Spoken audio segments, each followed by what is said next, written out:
एक स्कूल में बच्चों के लिए एक अनोखी प्रतियोगिता रखी गई जिसमें उनकी कम्युनिकेशन निखरने वाली थी। उस प्रतियोगिता का नाम कम्युनिकेशन किंग था। इस प्रतियोगिता में सभी बच्चों को स्टेज पर भेजा गया और उनके हाथों में एक एक पर्ची दी गई। हर पर्ची में एक शब्द लिखा था। उन बच्चों को स्टेज पर एक्टिंग करके वह शब्द लोगों तक पहुंचाना था। लेकिन इसमें खास बात यह थी कि उन्हें बिना कुछ बोले उसे बयां करना था ताकि बाकी के बच्चे उस शब्द को समझ सकें और उसे बताएं। जैसे एक बच्चा ऑटो वाला बना तो ऑटो कैसे चलती है वह उस पर एक्टिंग कर रहा था। कोई बच्चा एरोप्लेन या हवाई जहाज बना था तो उसे वैसे ही दर्शाना था। कोई पतंग बना तो कोई सितारा इत्यादि। हर बच्चा कुछ न कुछ खुद के बारे में बताने की कोशिश कर रहा था।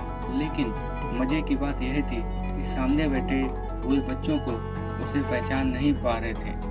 वह उसे देखकर कुछ अलग ही नाम दे रहे थे जिससे एक्टिंग करने वाले बच्चे को गुस्सा आ रहा था और वह निराश हो गया। ऐसे खेल आपने भी देखे होंगे और खेले होंगे जिसमें बिना कुछ बोले सामने वाले तक अपना शब्द या संदेश पहुंचाना होता है जिसे सामने वाला कभी समझ ही नहीं पाता और कभी नहीं। आप सोच रहे होंगे इस खेल का कम्युनिकेशन से क्या संबंध है। अगर आप वाकई इस बात पर गौर करेंगे तो आपको पता चलेगा कि ऐसा ही कुछ हमारे अंदर कम्युनिकेशन के साथ भी होता है।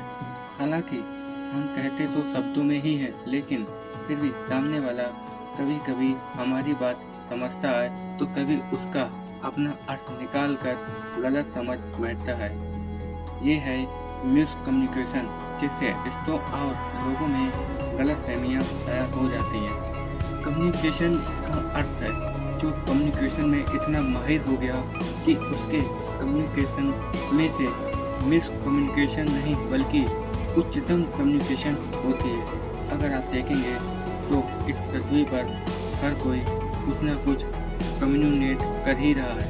सूरज से लेकर इंसानों तक और हवाओं से लेकर प्राणी पक्षियों तक। जैसे कि सूरज जब निकलता है तो इस बात का इजहार कर रहा होता है कि सुबह हो चुकी है और उसे देख लोग अपने अपने कामों में लग जाते हैं। कितना खूबसूरत तरीका है, कुछ ना कहते हुए सब कुछ कह दिया। लेकिन इस समय इंसान ही एक ऐसा प्राणी है जिसे ईश्वर ने बोलने का विचार करने की क्षमता दी है। उसे ये वरदान मिला है कि वह अपनी बातों को किसी के सामने प्रस्तुत कर सके, उस पर सोच सके। मगर इंसान इस बात को भूल गया कि संवाद करना ही ईश्वरीय वरदान है। कम्युनिकेशन जीवन में कितनी अहमियत रखता है ये अगर देखना हो तो आप अपने आसपास के लोगों पर गौर करें। कहीं ना कहीं कोई किसी के बारे में शिकायत करता मिल जाएगा। फला इंसान को तो बोलने की तमीज ही नहीं है, वह बड़ा मुंह फट है। पड़ोस की आंटी से हर कोई बचना चाहता है क्योंकि वह बहुत ज़्यादा बोलती है, किसी को बोलने का मौका ही नहीं देती।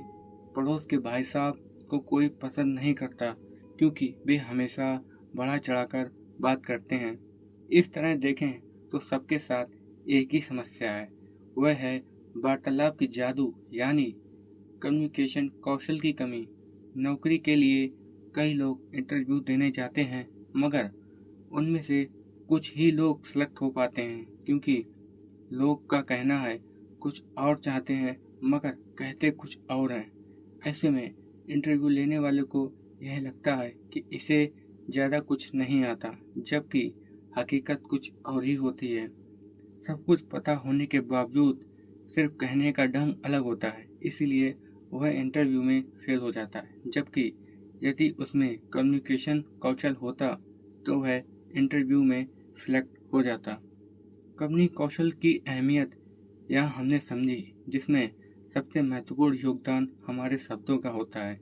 इस पुस्तक में अधिकतर इसी विषय को उठाया गया है। सदियों से यह कहावत चली आई है, जुबान